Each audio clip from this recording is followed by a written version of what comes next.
देश को वर्ष 2025 तक टीबी मुक्त बनाने के लक्ष्य को लेकर भारत सरकार लगातार अभियान चला रही है और इसी कड़ी में उत्तराखंड के चंपावत जिले में भी 100 दिवसीय विशेष टीबी मुक्त भारत अभियान को तेज गति देने की तैयारी शुरू हो गई है। जिलाधिकारी मनीष कुमार ने अभियान की समीक्षा करते हुए अधिकारियों को साफ निर्देश दिए हैं कि टीबी मरीजों की समय पर पहचान, बेहतर उपचार और जन भागीदारी बढ़ाने में किसी तरह की लापरवाही नहीं होनी चाहिए। चंपावत कलेक्ट्रेट सभागार में सोमवार को भारत सरकार के महत्वाकांक्षी टीबी मुक्त भारत अभियान के तहत संचालित 100 दिवसीय विशेष अभियान की समीक्षा बैठक आयोजित की गई।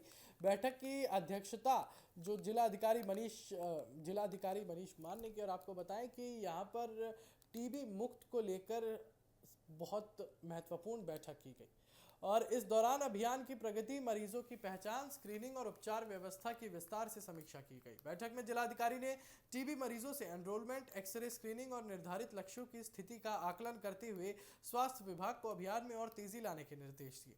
उन्होंने कहा कि टीबी जैसी गंभीर बीमारी को खत्म करना केवल स्वास्थ्य विभाग का काम नहीं है, बल्कि इसमें समाज के हर वर्ग की भागीदारी जरूरी है। जब तक आमजन इस अभियान से नहीं जुड़ेंगे, तब तक टीबी मुक्त भारत का लक्ष्य हासिल करना आसान नहीं होगा। जिलाधिकारी ने विशेष रूप से माई भारत वॉलंटियर्स की सक्रिय भागीदारी सुनिश्चित करने के निर्देश दिए। साथ ही उन्होंने निक्षय पोषण किट के लिए अधिक से अधिक जन सहयोग जुटाने और सामाजिक सहभागिता बढ़ाने पर भी जोर दिया। तो आइए चलिए सुनाते हैं आपको कि यहाँ पर क्या कुछ कहा गया था टीबी मुक्त कार्यक्रम को लेकर। मैं डॉक्टर विराज राठी, चिकित्सक अधीक्षक, उप जिला चिकित्सालय लोहाघाट। आज हम थोड़ा टीबी के बारे में बात करेंगे।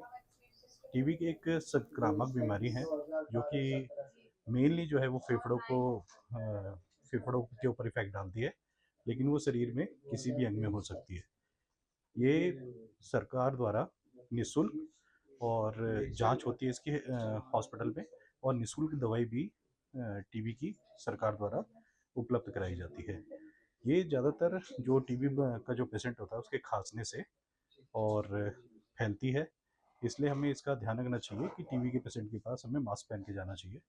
उसके अलावा इसके लक्षण जैसे कि शाम को फीवर आना, या फिर वेट लॉस होना, या फिर इवनिंग राइज ऑफ टेम्परेचर के साथ साथ वजन कम होना और हमेशा शाम को बुखार आना, इस तरीके के लक्षण इसमें पाए जाते हैं। अब इससे घबराने की जरूरत नहीं है और इसकी प्रॉपर तरीके से यदि दवाई ली जाएगी तो टीबी को समाप्त भी किया जा सकता है।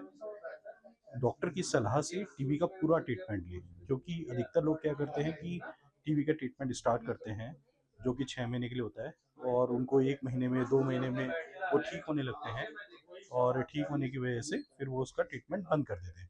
इसमें ऐसे पेशेंट जो ट्रीटमेंट बंद कर देते हैं उनको रेजिडेंट मतलब वो उसकी दवाइयों की जो होता है वो दवाई उनके ऊपर इफेक्ट नहीं करती है जब हम दोबारा से स्टार्ट करते हैं।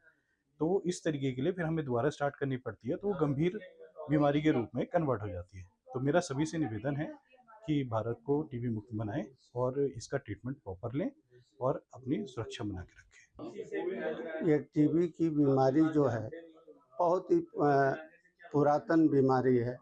पहले लोग इसे सोचते थे कि ये दैवी प्रकोप है या श्राप के वजह से है, लेकिन बाद में क्लियर हो गया कि ये बैक्टीरियल बीमारी है और इसका इलाज संभव है।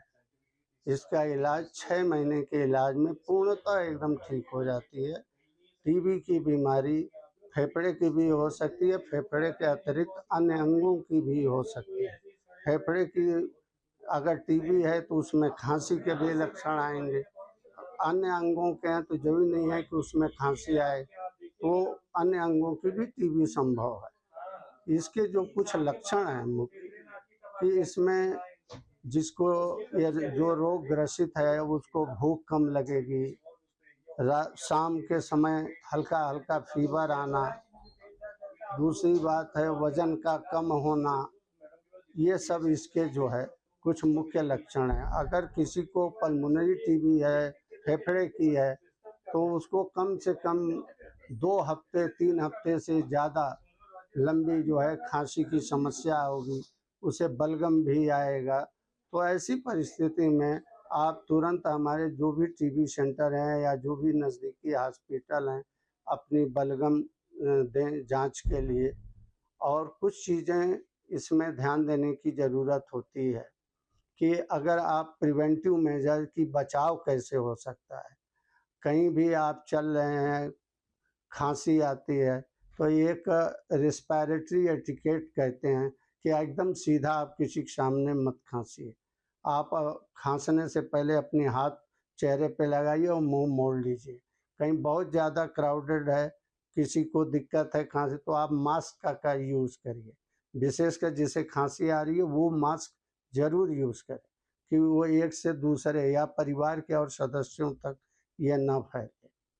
तो आप लोग इसको पहले जो है ये सामाजिक रूप से एक कलंक समझा जाता था, अब ये क्लियर हो गया है कि अन्य बीमारियों की तरह इस बीमारी का भी इलाज है। बहुत कम समय 6 महीने में सरकार की मुफ्त की दवा भी है, मुफ्त की जांच है, तो इसका फ़ायदा उठाएं और देश को टीबी फ्री बनाएं।